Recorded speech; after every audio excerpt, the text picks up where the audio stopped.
Our government's official policy is one of disinterest when it comes to civilian sightings of UFOs.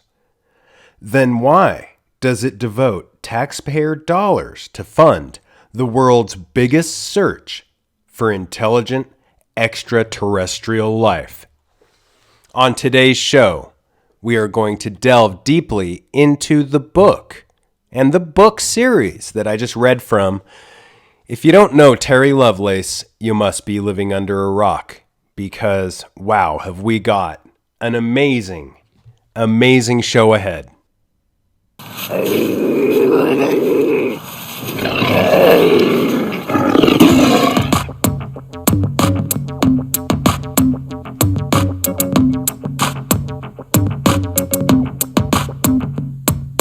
Come blast off in my time machine. Third eye feeling like an Visine. Blast off, blast off, blast off, blast off. Come blast off in my time machine. Third eye feeling like an Visine. Blast off, blast off, blast off, blast off. Blast off on another VIP episode of Hero Paranormal Podcast. Thanks to all the patrons. Tonight, broadcasting from somewhere in the Uinta Basin of Utah, my name is Ryan, the original outlaw of the airwaves, bringing you, well, as crazy and as good of an episode as you could imagine. And Terry Lovelace is one of my favorite guests. We have had him on before. A lot of people, well, we have one of ufology's most amazing cases here. And that's what we're going to focus on today. He's been on before. With any luck, he will be on again. Terry Lovelace is going to be going into the Devil's Den, The Reckoning, a second part to Devil's Den, the book series. If you haven't looked into this or purchased it, come on, just do it. I love the book series. And Terry has such a good writing style. Terry's most recently been on a number of recent amazing radio shows, including Coast to Coast, one of my personal favorites, a true story of his with compelling proof of alien visitation, alleged government involvement, well, and an alien implant discovered on a routine x-ray. It's that cool. If you haven't been over to HeroParanormal.com, definitely check out the last show Terry was on.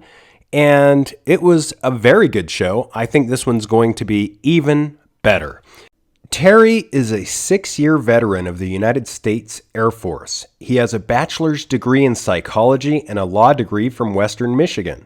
His legal career began in private practice until his appointment as an assistant attorney general for the U.S. Territory of American Samoa.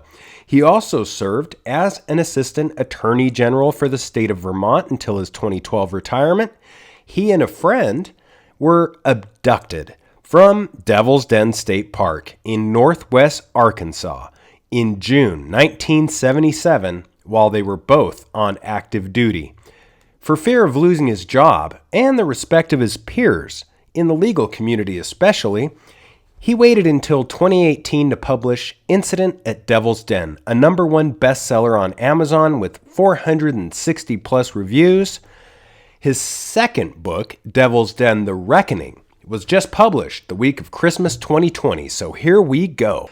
It was #1 in new releases and is selling well at the moment. Since March 2018, he's been a guest with myself, George Knapp, George Nuri, Linda Moulton Howe, etc.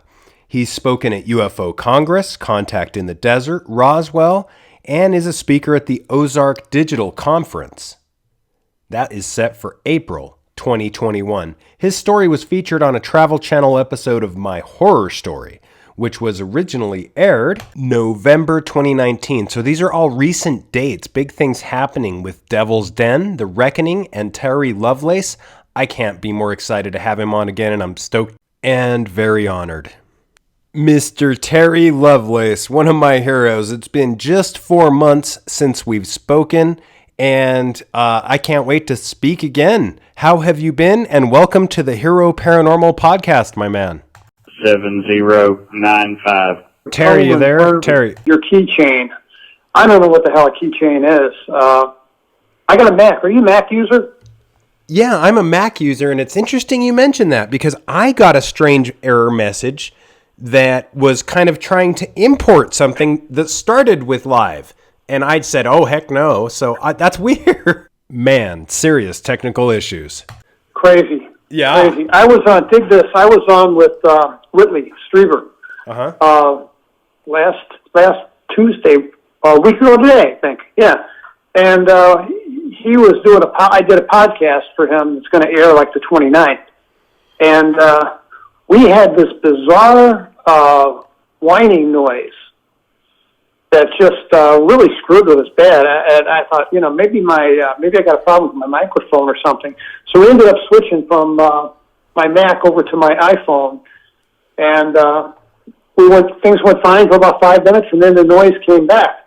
So we just kind of pushed through and did the best we could do, and did an extra half an hour, so we tried to patch something together. Yeah. And he sent it to his sound engineer. I could show you this text message. His sound engineer, must be nice to have a sound engineer, huh? Wouldn't it be? His sound engineer said that he didn't think the problem was a connectivity problem or, he didn't think the problem was on our end. And then he said, I'm not kidding, in all caps. He said, I plugged your file into some equipment he uses to check stuff. Are you still there? Yeah, I'm here. Oh, yeah, I'm here. Hello? Okay. Yep, my phone I'm here. Weird, too. Anyway, sound technician said that he took readings off of our file, our digital file, and the machine was turned off. Whoa. When he went back to run it a second time, he noticed the machine had never been turned on. Whoa. That's about as poltergeist-like as it gets. And these weird synchronicities, I mean, Terry, you've most recently been on a number of amazing shows like Coast to Coast, one of my personal favorites, Linda Moulton Howe. You have compelling proof of alien visitation, alleged government involvement, and, these things sort of follow when you get these true stories. And an alien implant to boot discovered on a routine X-ray. Well, when I was on George Norrie, George insisted that I use a landline. Well, who's got a landline these days? Nobody's got a landline. Right. So his producer said, hey, why don't you just go get a cheap hotel room? And I'm like, sure, I can do that. So I went to some 3-bag hotel and got on the line, made sure that they had a landline. Mm-hmm. And I told the guy at the desk I'm expecting an important call at midnight, or 2 a.m. rather. And, please patch them through right away because the calls go through the front desk. And phones went down. Yeah. Phone lines, computer lines, everything went down. I was left, I did the show on my cell phone with George Norrie. Hey, there's nothing wrong with that. Just crazy stuff. It really is. And that's kind of, that's where we ended up for our listeners that are listening in. We had all kinds of problems with Skype and everything else. So here we are on, basically as primitive technology, which, sometimes in my opinion is the very best. And this kind of brings up, the fact that we have one of ufology's most amazing cases as a focus today. Terry, you've been on before, but with any luck, you'll be on again. You are going to dive you're going to dive into Devil's Den: The Reckoning, a second part to the Devil's Den book series. I am. I'm glad, it took me a year to get it done, but I'm glad it's done. I'm glad it's out. It's been well received. It was number one in new releases. I think I'm down to number 14 today. But I'm very satisfied. It's been well received. And yeah. What I tried to do is I tried to take Devil's Den left so many questions unanswered. I wanted to try to answer those questions. So I'll just if you're good to go, I'll just dive into it. Let's do it. It's such an amazing case. I mean, you've got this thing hovering. I don't want to jump. You know the best way to ease our listeners. This is a progressive story with important stuff enclosed. So I'm going to let you just take the rein. You know best, Terry, and I'll hang in there and ask my questions when you have a moment. Sure. Interrupt anytime. Okay. I'm going to postpone telling the whole story of the abduction. I do tell it in the beginning of... I retell it, I should say, in the beginning of the reckoning. But I'm going to postpone that for a while because I want to touch on a couple things that people who've read Incident at Devil's Den probably want the updates I promised. And when I was writing this Incident at Devil's Den in 2017, I checked the Arkansas newspapers looking for stories involving Devil's Den because I ran into the same problem that David Paulides ran into, and that is the Arkansas Parks and Recreation Department out of Little Rock responded with, "Oh, we don't keep those records." You know, right? They don't keep a record of who goes missing. You know, that makes no sense. Like David Paulides said, you walk into any small town sheriff's office in this country and say, "How many people you got missing?" And he'll name, he or she will name them off the top of their head. I mean, it just makes no sense. So I did some research when on Devil's Den because I was curious as I'm writing the book. I asked myself, you know, how did this place? How did it get the name Devil in its name? What happened to deserve the name Devil in the title? And I did some research, and the first thing I found was a newspaper article from the Pittsburgh Press dated 1946. And it's the story of a little girl named Catherine Van Alst. And she and her family, mom, dad, and her two younger siblings, were on their way from Pittsburgh to El Paso, Texas, where they had relatives, for a visit. And the plan was they drove and they spent a night in Devil's Den. And at the campsite. In 1946, I should explain, after the war, there was kind of like a resurgence in camping, and there was like a camping craze. And I guess that's a backlash from, 4 years of gasoline rationing and prohibited travel, and people just wanted to get out. Mm-hmm. So camper sales soared, and the Van Alst family had a new camper, and they took it to Devil's Den and spent the night. So uneventful first night. They get up the next morning. Mom's putting breakfast on the table. Kids are running around the camper like little kids will do. And then mom's putting breakfast on the table. She sees the two boys pop out, but no Catherine. So she's annoyed, and she said, "Boys, where's your sister?" And they're like, "Well, she was right here."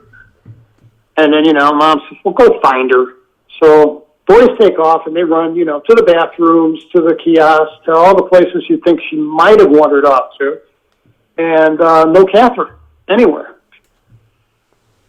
So Mom gets concerned, wakes up the old man. He gets up. Now they're thinking, this old girl can't have gone far. She's 7 years old. She's wearing flip-flops and a bathing suit.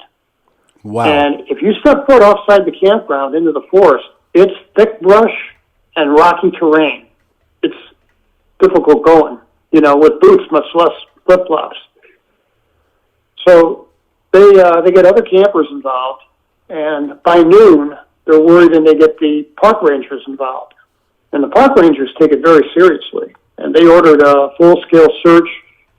And there's an adjacent park to the east of Devil's Den called the Ozark National Forest. And they have more reserves. They have more men, more equipment, just more people to help hunt. So they got involved, and what followed was a 7-day hunt for Catherine Van Alst that was supposed to last 7 days and then transition from a rescue to a recovery. And they got, they had like 2,500 people out looking for her. They didn't have the forward-looking infrared radar for a heat signature like they have today. But what they did have, they had planes, volunteer planes from the Civil Air Patrol out of Little Rock, fly over every inch of the park, looking for this little girl. And I mean, no sign of her anywhere. And on the seventh day, there's a young man who's a volunteer from the University of Arkansas named Chadwick. Now, who knows if that's a first name or a last name? I don't know. I'd like to know. And by the way, you can also find an excellent story about it in the Kansas City Star. Okay. And Chadwick had climbed up to the top of this precipice. It's the Ozark Mountains. It's kind of a mountainous area, but, not like the Rockies. It's kind of like more like Appalachia kind of mountains. And there's a zigzag path that goes up this mini mountain that's like 600 feet elevation. And you take a zigzag trail up a really treacherous path to get to the top. Now, the top of this precipice has been searched at least twice before. But he decides, I got no place else. Every place I go, I've searched before. So he goes back up, and he's walking around calling Catherine, and sure enough, little girl pops out from underneath this limestone overhang and says, "Here I am." And he's like, "Oh my God, I found her." So, he scoops her up and looks her over, and I go, "Oh my God, are you okay?" And she's like, "Yeah, I'm fine." And he says, "Where have you been?" And she says, "I don't know. I woke up here this morning, and I thought you'd be coming for me, or somebody'd be coming for me." So, he carefully carries her down the trail and back to camp, and everybody has a celebration, and thank God the little girl's alive and well. So then they started talking to her, and they discovered that, according to her mother, her hair was clean.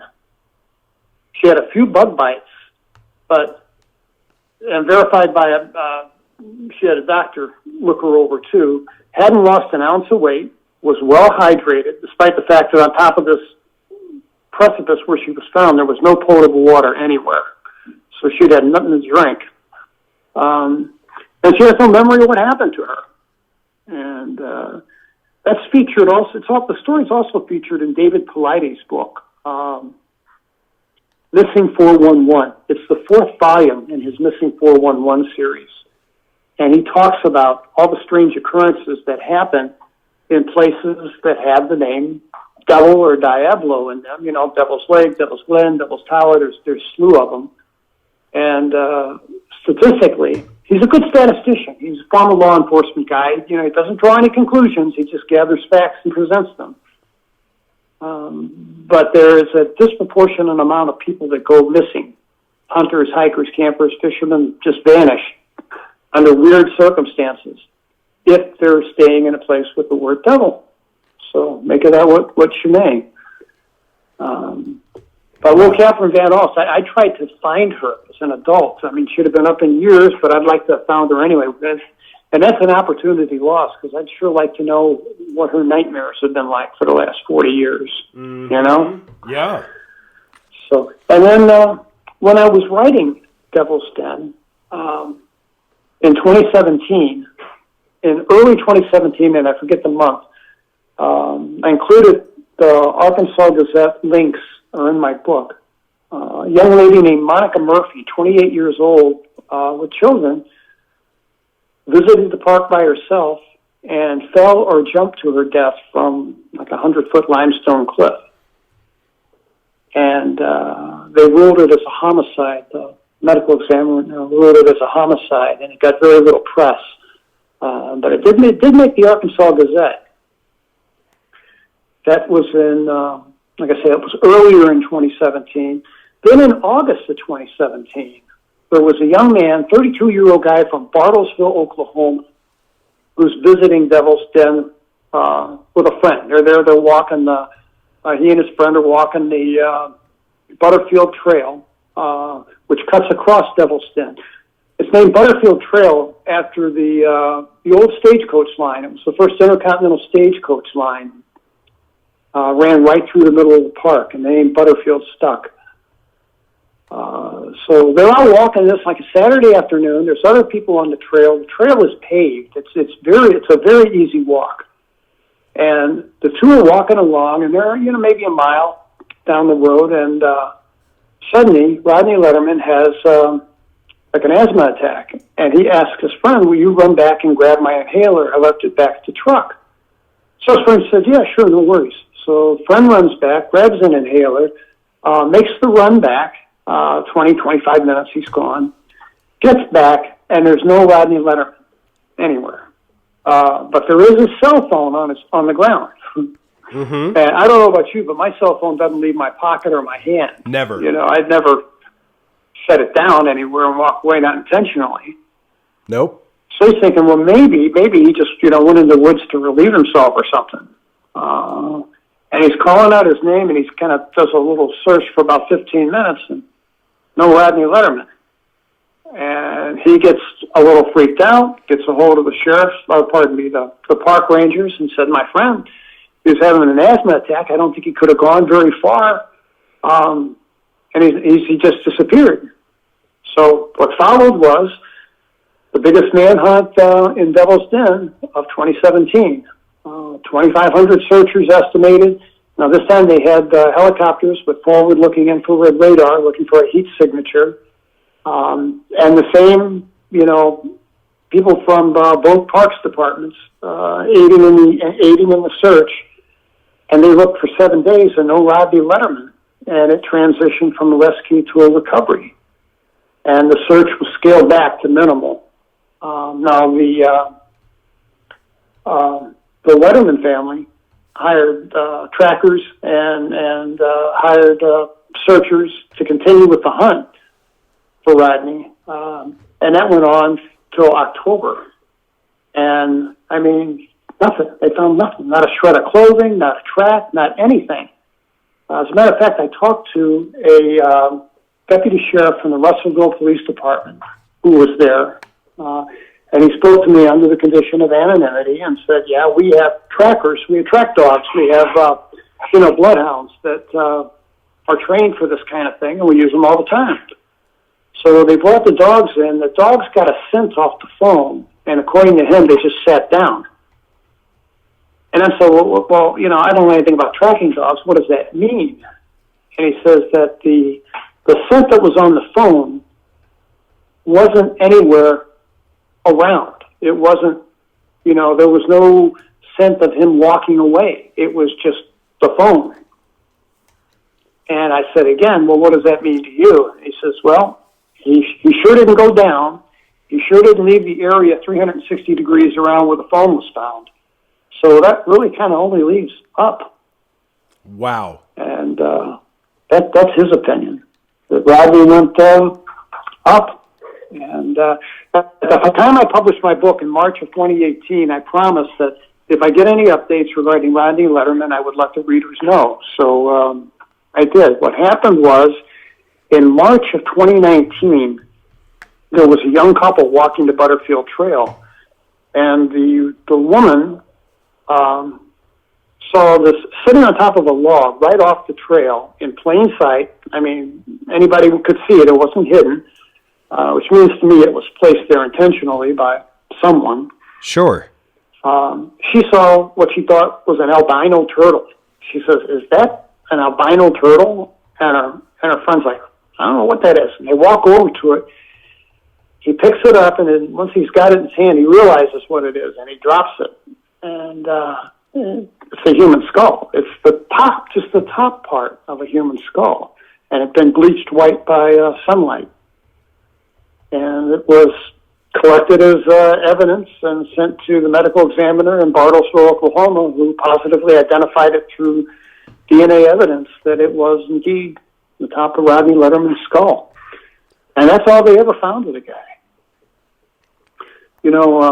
I think I mentioned this in Devil's Den, but it's worth noting that I made contact with, I did put this in Devil's Den. I made contact. There are two Native American tribes that lay claim to that land, the Kahino and the Kato, or Kato, pronounced both way, tribe. And there's a medicine woman in a small town. It's near Russellville. I can't think of the name of it off the top of my head. But anyway, I got a hold of her by telephone, and I said, you don't know me, but I'm writing a book about Devil's Den, and I'm wondering if you could share. I know that your people have a claim to some of that land, and I was wondering if you could share with me your thoughts about Devil's Den and kind of your experiences and the tribe's attitude towards Devil's Den. She said, sure. She said, it's cursed ground. She said, we don't go there. We don't hunt there. We don't fish there. It's a place to transit through. We'll walk across there to get from point A to point B, but nobody's spending the night there. And I said, yeah, I can understand that. And so then I was curious to go one step further, and I got a hold of a friend through Michigan State University who found an anthropologist, and I got a hold of a archaeologist who specialized in the Ozark area, where we were near the Ozark Mountains, southern Missouri, northern Arkansas. I asked him, I said, can you tell me a little bit about, this Devil's Den State Park? He said, are you familiar? And he's like, oh, yeah, absolutely, I'm familiar with that. And I said, I'd like to know what kind of Native American or artifacts you found. And he says, well, it's curious that you asked that because we found Native American stone tools, flake tools, going back to Neolithic people, all around Devil's Den State Park. But we've never found evidence of an encampment or evidence of a single arrowhead, spearhead, nothing of the sort, anywhere within the confines of the park. So I thought, well, that's really strange. Maybe now I understand why it had the name Devil in the name. Mm-hmm. So, yeah, that's the update from Devil's Den. That's very interesting. I also gave Very interesting that March 2019, this couple sees an albino turtle, quote unquote, instead it's a human skull. It seems like a peaceful transition, there's no way to positively know, but it is identified as Rodney Letterman. Terry, the very interesting thing here, a lot of the things that you've mentioned, the two native tribes involved, so many similarities to properties in the Uinta Basin of Utah is why I piped up. And it's interesting that you mentioned that areas with the name Devil have a disproportionate amount of odd activity. A location that I'm very familiar with behind the Strawberry River in Duchesne, Utah, featured on Portals to Hell TV show anyway, is a place called the Devil's Soup Bowl.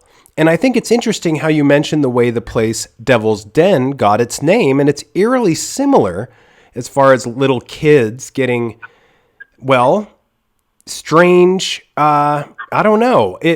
By now you would think that strange disappearances with folks dealing with strange circumstances would gather more attention, like David Pilates has kind of focused in. What does it all mean? There's so much to it. I know that's a big question, but it just seems so odd. Well, I have a theory. Awesome. And that is that, in Devil's Den, I made a statement that in the very last chapter that I was visited by an alien entity. And I know that's hard to believe, and I know that my editor, I wanted to keep that chapter out of the book just because it does make the story hard to believe. People roll their eyes and like, oh yeah, an alien came to visit you, right? Yeah, here we go.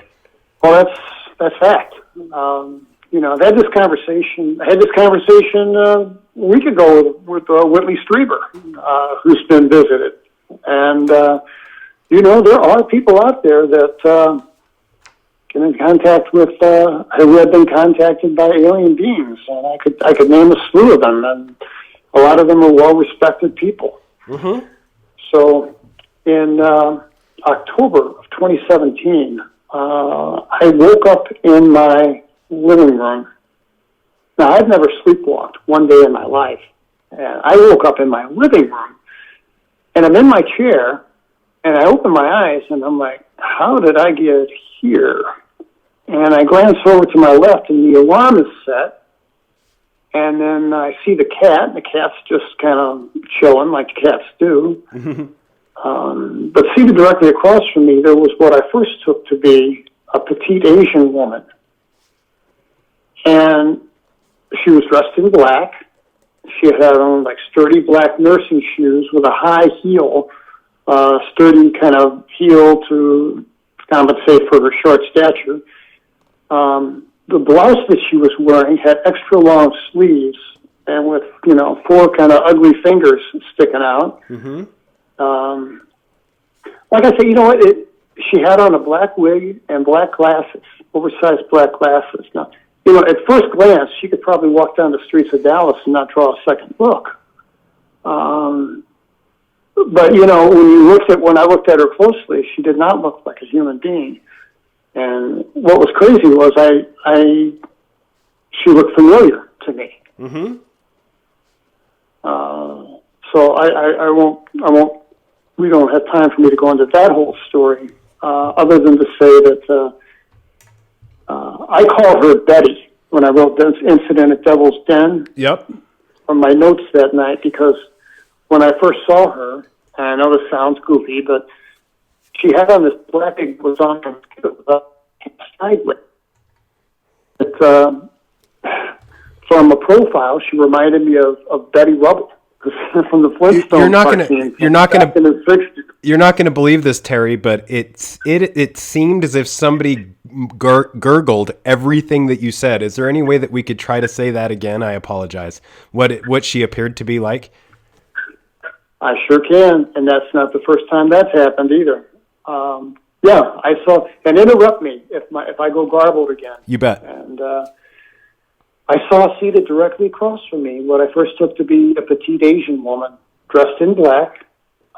She had on like black, long, the black slacks, black nursing shoes with a high heel to kind of compensate for her short stature, and she had on a red scarf tied around her neck to hide her pencil thin neck, a black wig, and oversized black sunglasses.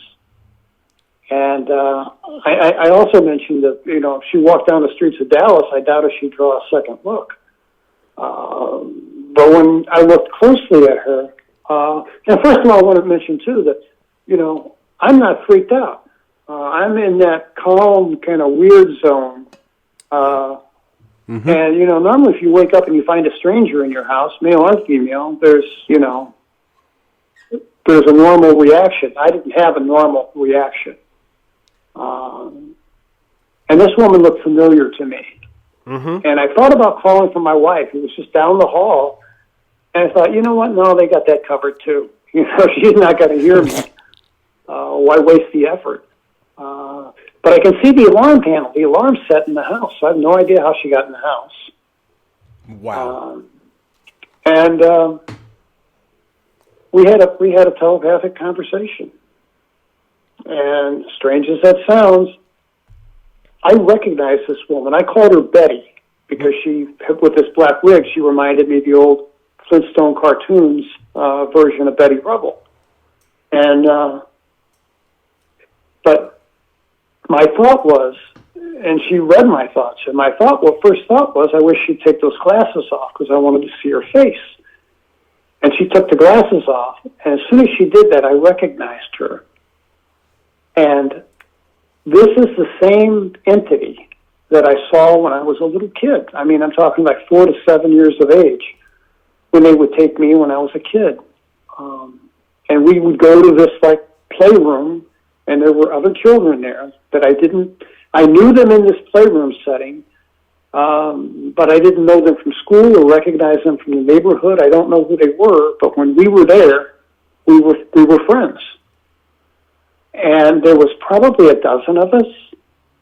And I had called this woman Sue back then when I was age 4. And I called her Sue because we had a neighbor behind us who was Japanese. She had married an American GI right post-World War II, moved to the States, and he was deceased. So she was living by herself. She's a nice, very kind woman. But she kind of looked like Sue, who had kind of kind of almond eyes. The entity that I saw looked Asian, but you know what? She didn't look human either.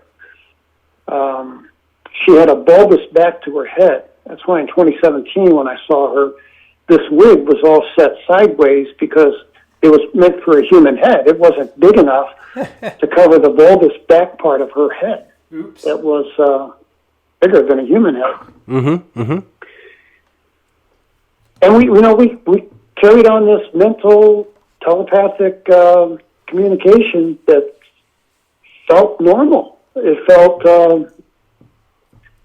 that's the way we talked when I was a little kid and I knew her. And I actually said, "It's good to see you again." And she said, "It's good to see you too, Terry."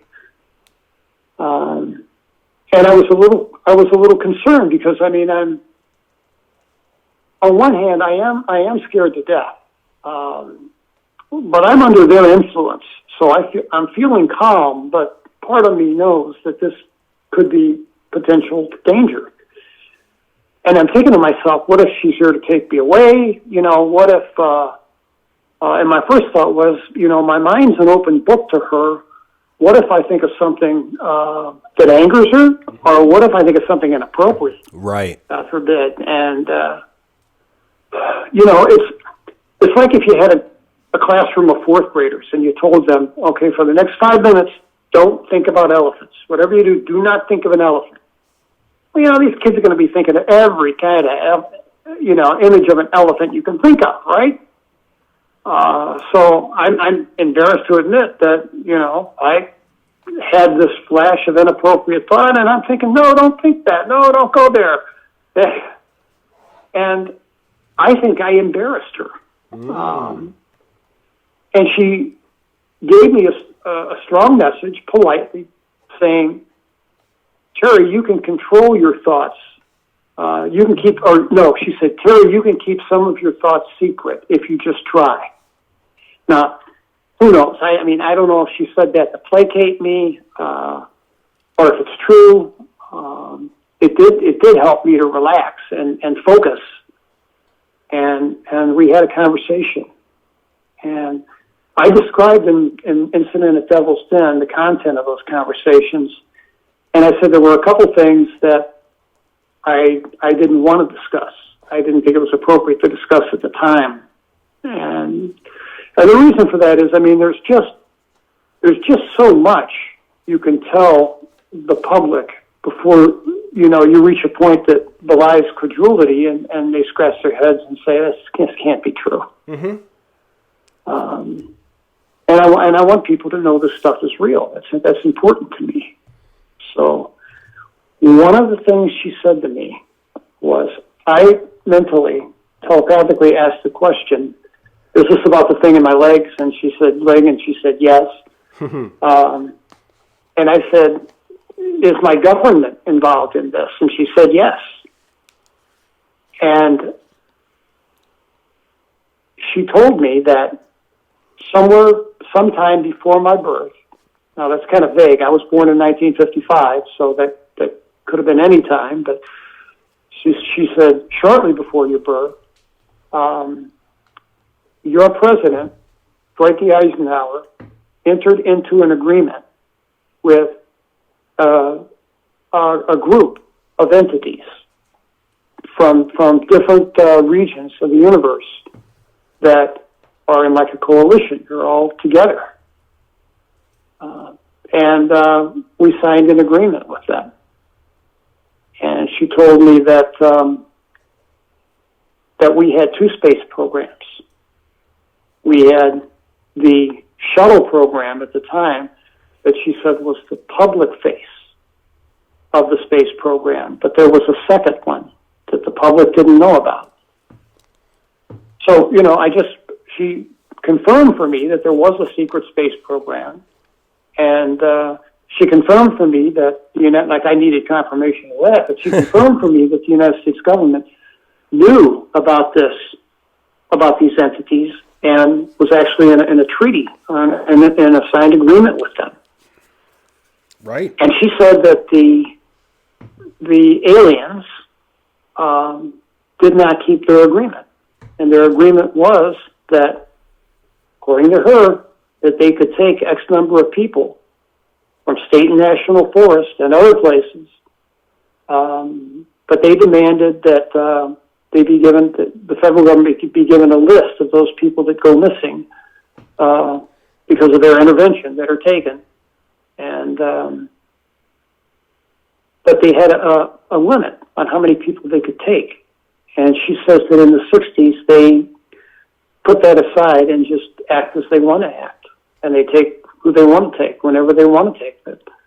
And the United States government or any other foreign government has no capacity, no ability to fight them. Mm-hmm.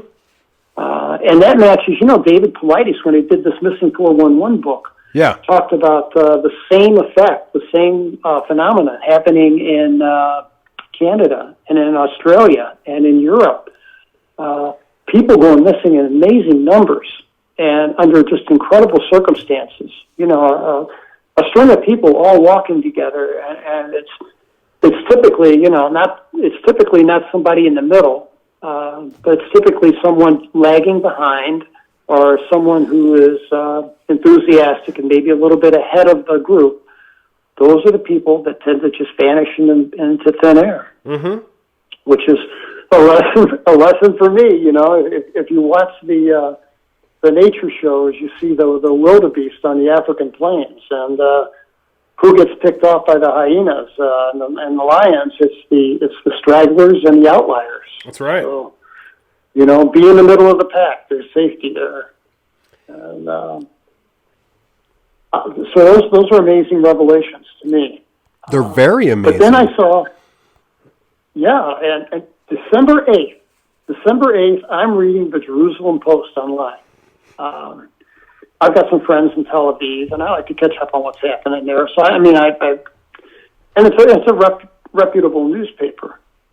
And then I see this article where Haim Eshed, Haim, last name Eshed, Eshed. Haim Eshed is like Israel's Buzz Aldrin. He's famous. He did all of Israel's space defense and had a hand in everything that Israel does in space. And he's a high-ranked general who retired, 10 years ago, and began a career in academia. And he taught at university level for 10 years, teaching, physics and aerospace engineering and the like. And he came out and said that the United States and Israel have entered into a peace agreement with, and I think this is kind of an unfortunate choice of words, but maybe it's an apt description. I don't like it because it sounds too sci-fi-ish to me. Right. But he said that there is, quote, a galactic federation. And I guess that would be the right word, a group of entities from different federations in the universe that have come together and formed this coalition, federation, whatever you want to call it. Yep. And they've been in contact with the United States and Israel. He didn't say for how long, but it sure could be that, that Eisenhower Pact, that Eisenhower Agreement. But who knows? Who knows for sure? And he said that President Donald Trump had made plans to disclose to the American people that we've been in contact with ET. That's correct. And had entered into a treaty with ET. And the Galactic Federation was not happy with that idea. No. And they told the president, you can't do this. And you won't do this. And they said that the reason is that people here aren't ready for this yet. It'll be a mistake if you do this. And he said, and I thought these were 5 interesting words. He said, not until the general public understands the nature of space and spaceships. Now, I scratched my head when I read that, and everybody else seems to kind of gloss over it. But that seems to be the threshold, is the populace of the world has to have some type of knowledge of the nature of space and spaceships, whatever that means, before we'll be able to accept the truth. I mean, about ET, and part of me wants to rebel against that. I think, well, what is it that they don't want to tell us that would cause rioting in Hong Kong or London? I mean, I just don't get it. Right. And it kind of undermines the public's, which I get. I think they say the average, TV watcher is 12 years, but the age would be comparable to 12 years when you're off work and zoning out with a beer in your hand. Yeah, maybe. But, I think the key words, like you said, not until the general public understands space and spaceships, that's a huge. I think you're onto something, Terry, because, presidents entering agreements, this is big stuff, huge stuff, delving into space programs, and this mental telepathic communication that you mentioned is also a big deal, because I find it provocative and intriguing that Bigelow Aerospace now 100% is switching its focus from space into consciousness studies. So the telepathic communication is a big deal. It's funny that you mention that. I read that New York Post January 23rd article about Bigelow and about his switch and his $1 million prize. He's offered $1 million to anyone who can give him conclusive proof of an afterlife. And, it's not really the kind of subject that, works with peer review. I mean, there's no way you can't publish a scientific paper for peer review and have somebody recreate your methodology to validate it. It's just, I don't know how someone's going to make the claim for that prize, but I read that article and noted a couple of things. Was that, Bigelow's 76 years of age, so, he's getting up in years. And also his wife just recently passed away. Yeah. And he's been married many years. Bless her soul. It was a good marriage. And great woman, sure. So he's missing her. He's facing his own mortality. But curiously, he said in the article, Blumenthal was the reporter, and he said in the article, I'm absolutely 100% certain that there is an afterlife. But I want to be able to prove it. I want to be able to prove it, not only for myself, but for humanity. Because if you think about it, proof of that would be different than the faith-based religion. I mean, empirical proof of something would change the whole dynamics. I mean, it would be revolutionary. And it's going to be interesting to see. Somebody's going to want to make $1 million. I'll tell you what, yeah.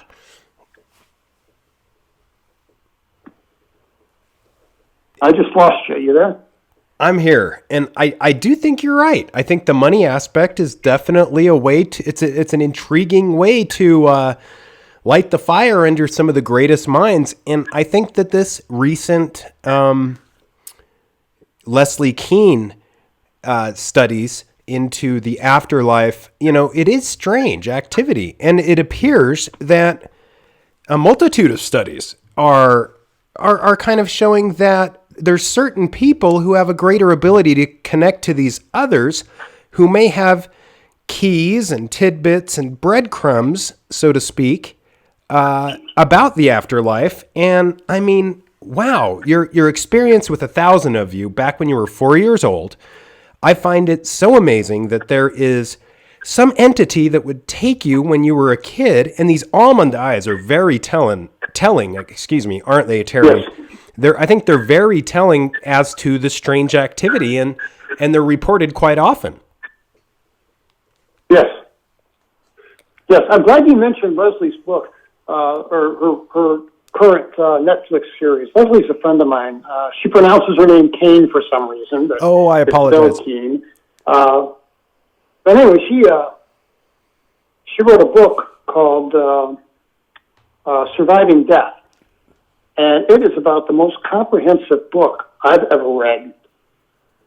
Anybody over 60 should read it because it's kind of a hopeful message. Mm-hmm. And that on all these different levels, there is proof. Some of the most compelling stuff she has to say are the near-death near-death experiences. And a doctor named Jeffrey Long, who is an oncologist, a cancer doctor who's witnessed a lot of death. And he started, 20, 30 years ago, keeping a journal and logging near-death experiencers, what they saw, what they heard, what their whole experience was. And he's written 2 books. I've read them both. Fascinating. There's another great guy who is a neurosurgeon named Alexander, Eben Alexander, E-B-E-N, Alexander is the last name. And he has one of the most incredible near-death experience stories you'd ever want to listen to. But the point of this is that in the back of Incident at Devil's Den, I gave an email address. And I said, look, I'm not, an official researcher, and I'm not, a doctor or a therapist of any kind, but, if you've had an experience and you want to share it with me, email me. I'll respect your confidentiality, and I promise I'll return every email. Well, that was March 10th of 2018, and since then I've received 1,400, as of this morning, 1,463 emails from people. So, big response. Yeah. And what I did was I took a play out of David Paulides' playbook, and what I tried to do was organize these and categorize these, and see if I could pull some kind of statistical something of value, something. There had to be a thread of commonality that runs through some of these. And what I found was, out of 1,400, I had a group of about 400 that really, really sounded very credible. And it was kind of an interesting dynamic. Most of the people were over age 50. And what I did was I took those 400 and I studied them and I looked for things that they shared in common. And I'll discuss that in a second. And yes, please. I distilled that 400 down to 50 of the best. And then I emailed all those people and said, I'd like to use your story in my book. May I? Do you want me to use your real name or change your name? And tried to do both. We did both. We did internet conversation by email, and then I like to follow up and speak with them all by phone because it's a better way to assess someone's credibility. I like to listen to the tone and tenor of their voice, and sure. It's not up to me to judge anybody's veracity, but I think I'm a fairly good judge of people. So I distilled it down to 30 of the best stories that these people sent me. And they're short stories. They're only like 5-minute read a piece. And they're in the back of this book, The Reckoning. And they're amazing. And they cover all different facets of the phenomena, including, a woman wrote to me and said, have you ever given any real thought to the similarity between the near-death experience and abductees and UFO people? And I said, no. And she says, well, think about it. What happens to people after they have an NDE? And I knew the answer to that, having read Leslie's book and a few others. Common reaction is they're changed. They're changed people. They come back and, they're more in harmony with their life. They're more, they're less materialistic. They're not afraid of death, and they come away from it with a new kind of spiritual awakening, and kind of works that way for some abductees too, and that they can. well, they'll come back changed. I mean, if you're a genuine abductee and you have a memory of it, you are a changed person. You're not the same person that you were. And just like the NDE survivor, you know, there's no doubt in your mind, you know that we're not top dog. That, you know, in the NDE experiencer's mind, you know, they experience spiritual beings, angels, God perhaps, and in the form that's you know, consistent with their beliefs, you know, this non-judgmental, loving person, entity.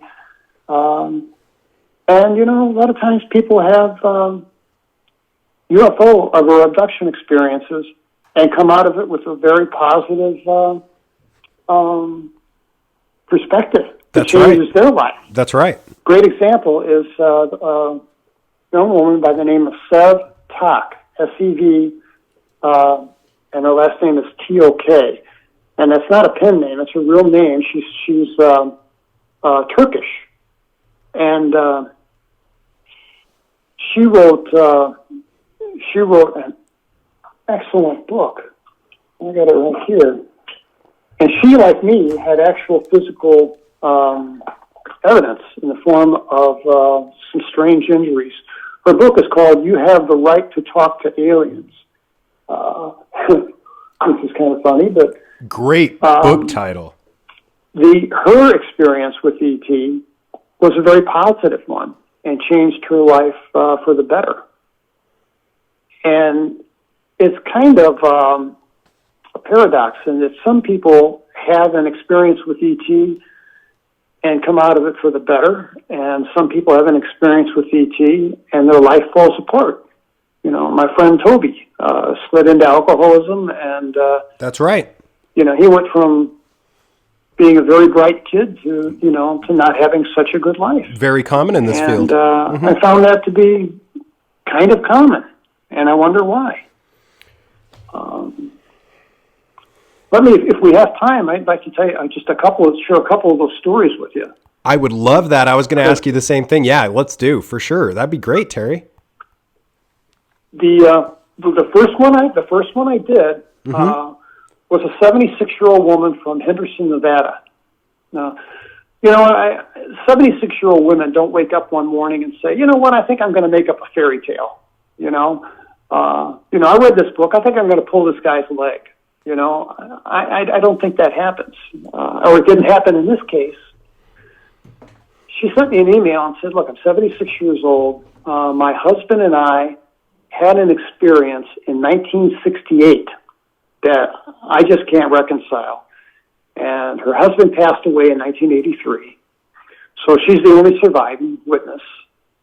And she says, I really want to share this with you, and I'd like to share it with, you know, the world so people know that this stuff is real, and that people who may have had a similar experience will know, hey, you're not alone. What happened was they lived in Las Vegas at the time, and her husband was a nephrologist, a kidney doctor, who worked at the hospital there in Las Vegas. And they had friends in Reno and family in Reno. So, you know how doctors are. I mean, they work 60, 70 hours a week. But every month he had a 4-day weekend, once a month. And during that 4-day weekend, every month, they would make the drive from Las Vegas to Reno, spend time with their friends, and then turn around and come home. Wow. And, you know, the ride up there and back gave them an opportunity to talk and have a dialogue, catch up on things that, you know, that a young, they weren't married that long, young couple need to talk, and that gave them an opportunity. So it was kind of a road trip.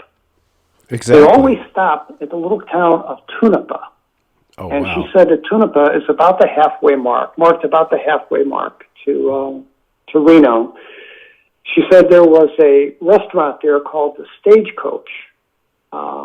I talked to Lorian Fenton last night, who told me that she used to make that drive all the time, and there used to be a Stagecoach, like a restaurant truck stop place, but she said she's pretty sure it's out of business. That's right.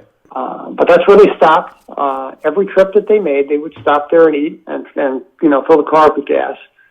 And she said that they made their stop. They had a wonderful dinner, put gas in the car, and then they hopped back on the highway. It's about 9 o'clock p.m. It's dark outside. It's March, and they're headed to Reno. And she said that while on the way, about 10 miles outside of Tonopah, they saw a glow in the distance on the right, on the passenger side, where Olivia was sitting. And they were curious. And as they got closer, they could see it was this, and she said it's the first time she ever saw a store devoted to the holiday. It was a store, it was a Christmas store. And she thought, who would build a Christmas store, 10 miles north of Tonopah, where there's nothing but sand and sagebrush, and have it open in the middle of March? There's this big neon light above the store that says Christmas. And there is, a panel window that runs the whole front of the store, and like a front porch. But it's sitting back from the road a ways. And she said that there was just an insane amount of light flowing out of the window. And that they could see, they couldn't make out figures, but they could see movement behind the light. And she thought, maybe they're open, or maybe that's workers working on the store. And she asked her husband to pull in, and he pulled over to the side of the road directly in front of the place. And he says, well, I'd be happy to pull in if you could show me where the driveway is. Mm-hmm. And then they noticed there was no parking lot. And there were no cars there anywhere. And there was no road in back of the place. It was just the store. And they pulled over, and he put the car in park, and they sat there and didn't say a word and just stared at the thing. And she said that memory is kind of fuzzy. When I talked to her on the phone, I asked her, do you think anything could have happened to you? Do you think you could have suffered from missing time? Mm-hmm. And, she made a good point. She said, well, if I did, how would I know? How the heck? But she says, I wouldn't be surprised. It was weird, and something odd was going on, and, we don't know what it was. But it made a huge impression on them. Interestingly, her husband remembers it being, the building was made out of like barnwood, but she recalls clearly being made out of brick. But other than that, their memories match. And there were twinkling Christmas lights wrapped all around the building, so there's like thousands of them, and they're all different colors. Some are twinkling, some are blinking on and off, some are just static. And she said the lights were just amazing. And they stared at, and then they kind of snap out of it, and Paul says, well, we're going to hit the road. And he got back on the highway, and they made their trip to Reno. And I asked her, did anything unusual happen on your trip to Reno? And she said, yeah, as a matter of fact, there was something kind of odd. And she says, this was our time, Paul and I, this was our time to talk and catch up on things during this trip. And she said, I fell sound asleep. She said, I had a heavy meal. Neither one of them had any alcohol. But she fell fast asleep and slept until they were at the Reno city limits, and her husband woke her up. Now, she said that when they got there, they felt kind of out of sorts. And they got there late, but it was because her husband got tied up at the hospital. They usually left like at 3 p.m. to dodge the traffic, but this time he got tied up at the hospital till 6 o'clock. So they were late getting on the road. So they got to the hotel later than they usually do. But she said, we didn't hang up our clothes. We didn't do any of the normal routine that we do every month. She said, we just crashed, and they slept until their friends woke them up with a phone call the following morning. And she said, we both felt like we had a mild case of the flu and just kind of mentally felt out of it for a day. But she said, next day we were fine. And they turned around and came back on Monday, she said. And neither one of them talked about this Christmas story. Again, two people witnessed something dramatic, and there's no discussion of it. And I found that to be one of the commonalities when people have a shared sighting.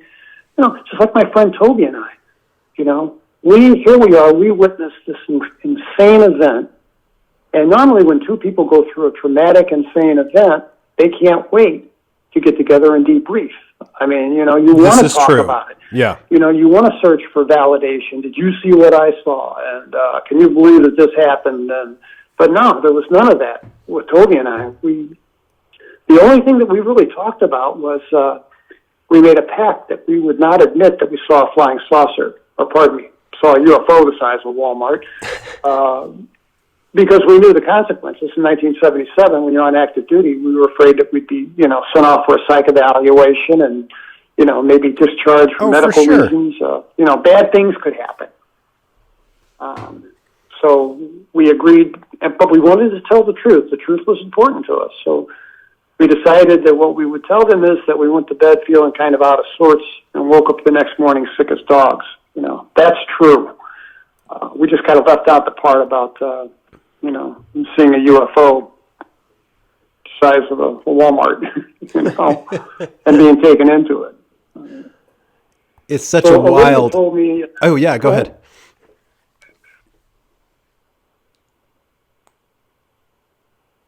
Whoop, I lost you. Oh, I'm here. Yeah, it's just so wild. Please go ahead. Okay. Yeah, I asked Olivia, I said, so what did you guys do? She said, well, we went home, but we didn't really talk about it. And like in the middle of the week, she says, this weekend, it's not a long weekend, but we got a Saturday. Let's make the drive. I don't want to go to Reno, she said, but let's just make the drive up to Tonopah because I want to see that Christmas store. Because when they drove home from Reno, it wasn't there. Holy moly. And they didn't take the time to stop and go back and retrace their tracks to see if they just missed it. But they were pretty sure they knew where it was, and there wasn't anything there. So she says, that Christmas store thing bugs me. And, her husband admitted, yeah, it bugged him too. And she says, well, let's go up there. Let's just go up to Tonopah, and we'll find it. We can put our minds at rest, and we can have a nice lunch there and turn around and come home. He's like, sure, great, good idea. So they did that. And they drove all the way up to Tonopah, and they thought they knew where it was, and they passed it, and there's nothing there. And they turned around and came back, and then went back a second time, and they went back 3 times, expanding their search a little further each time to make sure they didn't miss it. And they were sure it's not there.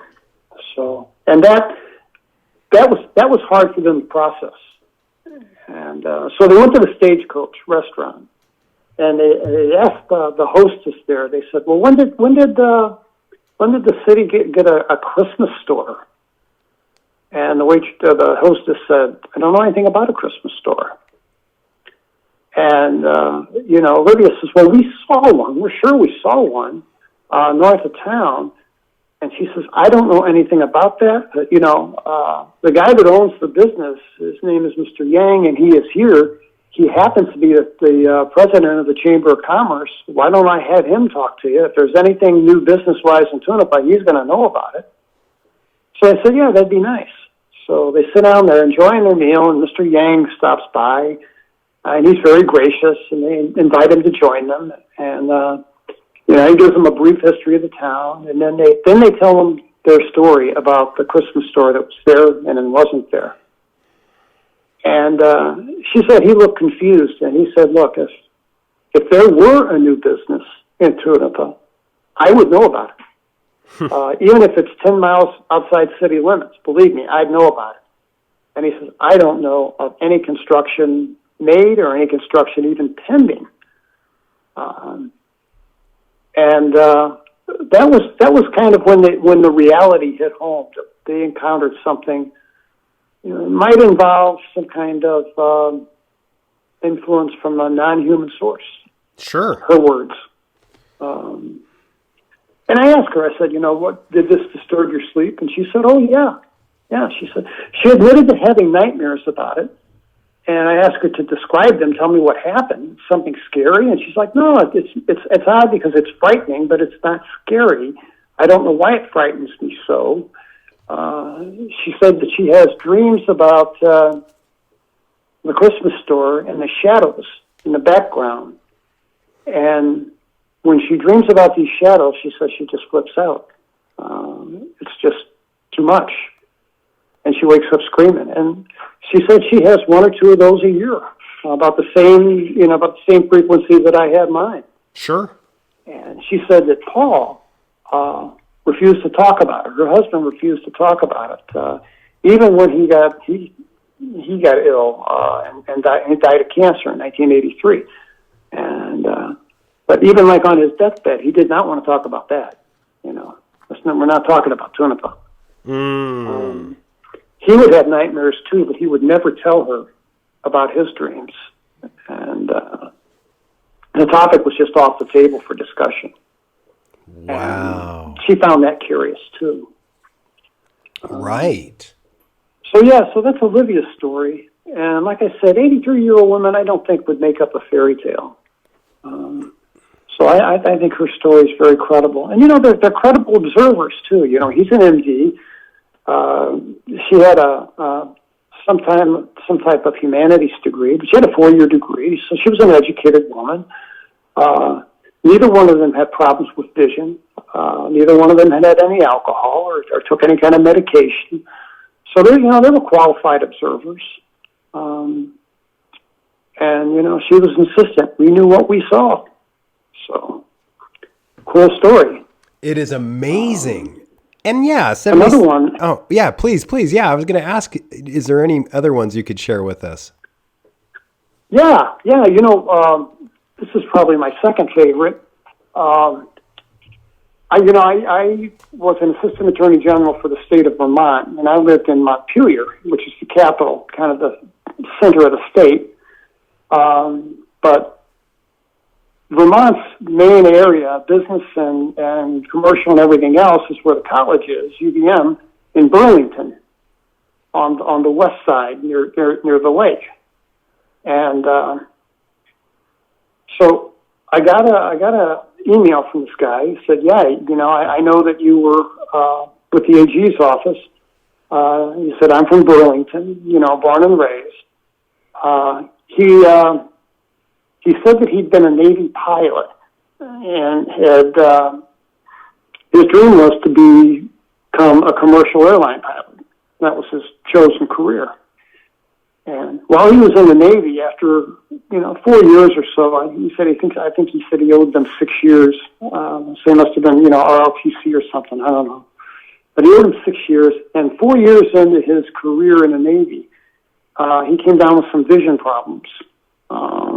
That were, they couldn't correct them. I mean, you don't put on a pair of glasses and fly an F-18. So he was transitioned to a non-flight status, and his hopes of having a career in the commercial airline industry were dashed.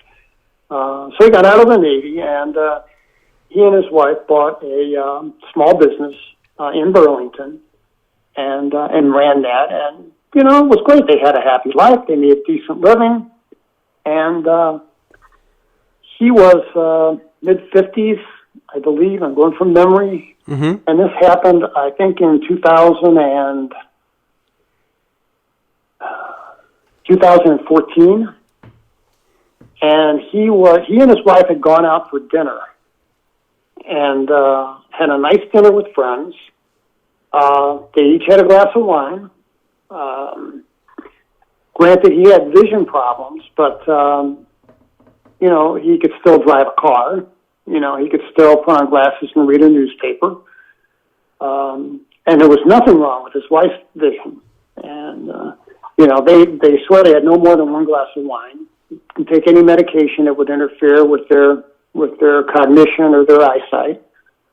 And they're driving home from the restaurant, and the wife sees, and they were only a few miles from home, and they pull into a nice subdivision. I know the subdivision. They pull into this nice subdivision where they live, and so they're off the main drag, And the wife, she sees this airplane in the sky.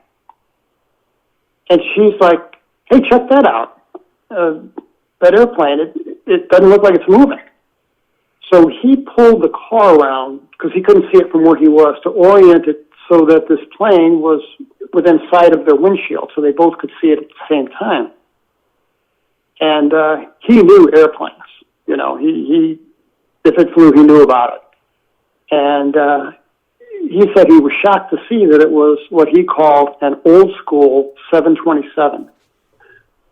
And he said that he was sure of that because of the on the tail. There's an engine in the tail and then one on either side. So it has three engines on the tail section, and that's what drives the plane.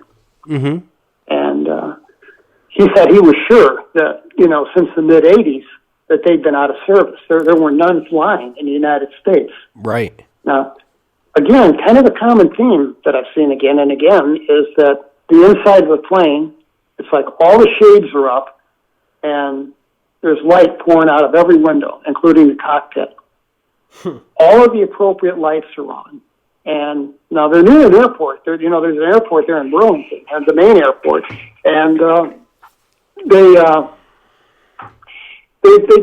think that this plane, which is 5,000 or 6,000 feet off the ground, and it could be that low on an approach. So that's not in itself odd. But what was odd was the thing was just hanging in the air. Not moving. And because of the lights being so bright, he couldn't make out any kind of markings on the wings or the fuselage to tell, was it Frontier Airlines or Southwest or what? He had no way to tell. They couldn't see. Mm-hmm.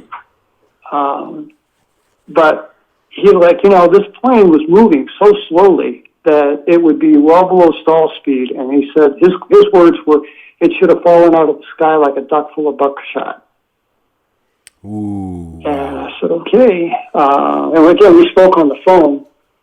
And he told me, he said that while they're watching this thing, and this whole sighting lasts all of maybe 3 or 4 minutes. While they're watching this thing, the plane it's dead, hanging dead in midair. And then it starts to glide sideways. And then a few seconds later, it disappears behind trees and buildings and is gone. Mm-hmm. And they're both sitting there. And she's like, that was the strangest plane I've ever seen in my life. And he said, yeah, I agree with you. And he said they got home and they were a little late. He doesn't know if anything happened. But curiously, they were missing about 30 minutes of time. So even when they paused to stop at this thing, if you take that pause into consideration, the time it took them to drive from the restaurant to their home, they should have been home 30 minutes earlier. And they were late. So for what that's worth. I think that's worth quite a bit. I just found that to be a really fascinating story because here you got two people again who are competent observers. They see the same thing. And I'd just like to know what they saw. I think I know. We know what they saw. They saw a screen memory. They saw something that wasn't reality. And wouldn't it be cool to know what they really saw? Right. But what's behind the hologram? Behind the hologram. Yeah. I did a little research, and he was right. The last 727 to fly was owned by Iraq. And it flew in 1982. Wow. That was the last flight of the 727. So this was 27 years later or something. So, go figure, right? Yeah. It's provocative. One of those Amazing. things. He says, it's the most memorable 3 minutes of my life, he said. That's true. It appears a lot of these screen memories and a lot of the multitude of people who have them, some of these people recently would fall into the camp of quote unquote, the antenna people or people who have an antenna for this sort of thing. Studies have shown particular people have a greater ability to connect to these others. do you find that, your experiences, in my opinion, are beyond fascinating, and all of the experiences that you have archived and recorded. And I think that, it's like the story you told us. I mean, non-human source were her words in one of the stories, and these others, there's a very possible ET presence. Can we go and tell our listeners where they can find more Devil's Den? I just saw that it was on Audible, where they can find The Reckoning, where they can go to your website, which is fantastic, by the way, and more about you. Oh, sure. Yeah, I'm happy to. I didn't give an introduction. I usually do that. Well, hello, my name is Terry Lovelace. I'm 65 years old. I live in Dallas, Texas.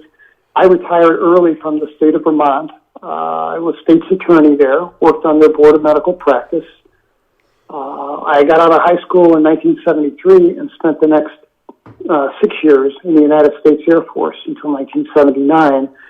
In 1977, my friend Toby and I made a camping trip, my only camping trip in my entire life, to Devil's Den State Park, which is just across the Missouri-Arkansas border in the northwest corner of the state.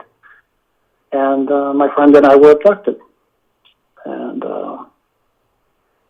that set in motion just a lot of strangeness. But I got to say that, I as a kid, I had experiences too. And 1963, when I was 8 years old, I was in my backyard playing, and I saw a UFO. And I've had experiences throughout my life. My book is Incident at Devil's Den, and that's on Amazon, and it's available in Kindle, in a paperback with some photos in it and drawings. And then there's also, I made an audiobook by the same name, Incident at Devil's Den. I recorded it for better or worse in my own voice because I wanted to tell my story. It's great. So that's on Amazon or Audible. And then the new book is called Devil's Den, The Reckoning, and that's also on Amazon,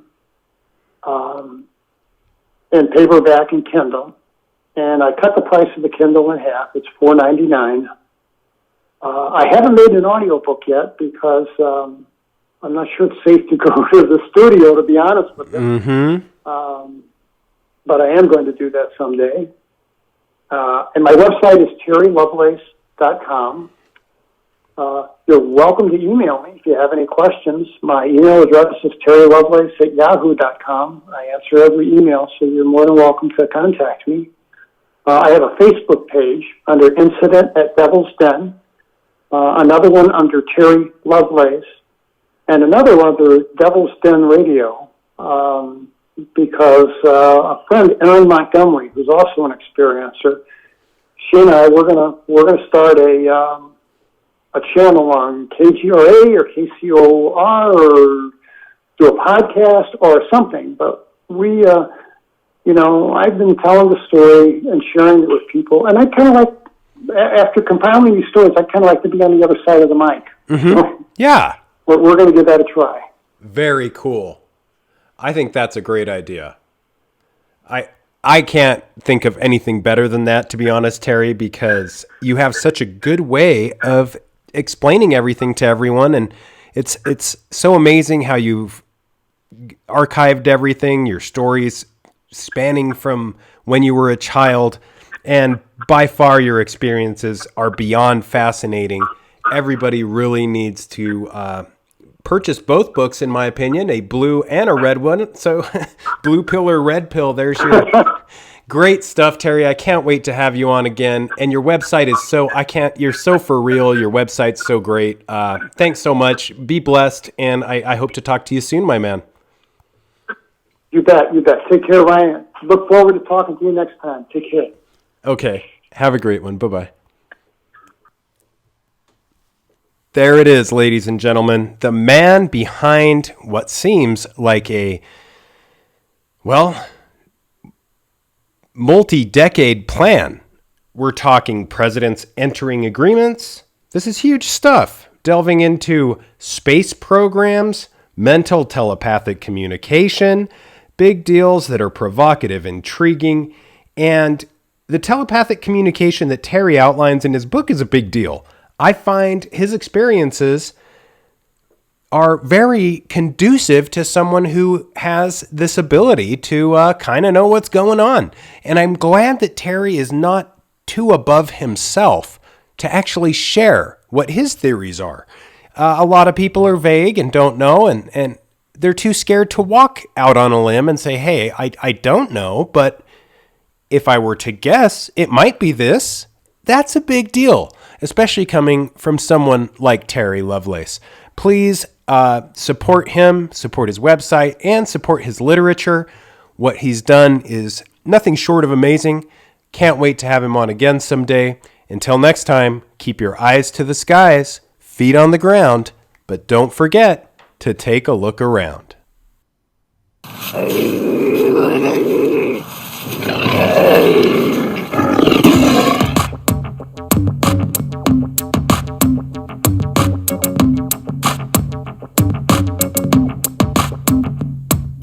Come blast off in my time machine. Third eye feeling like an Visine. Blast off, blast off. Can't you see we on a mission, baby? Come blast off in my time machine. Third eye feeling like an Visine. Blast off, blast off, blast off, blast off. Come blast off in my time machine. Third eye feeling like an Visine. Blast off, blast off, blast off.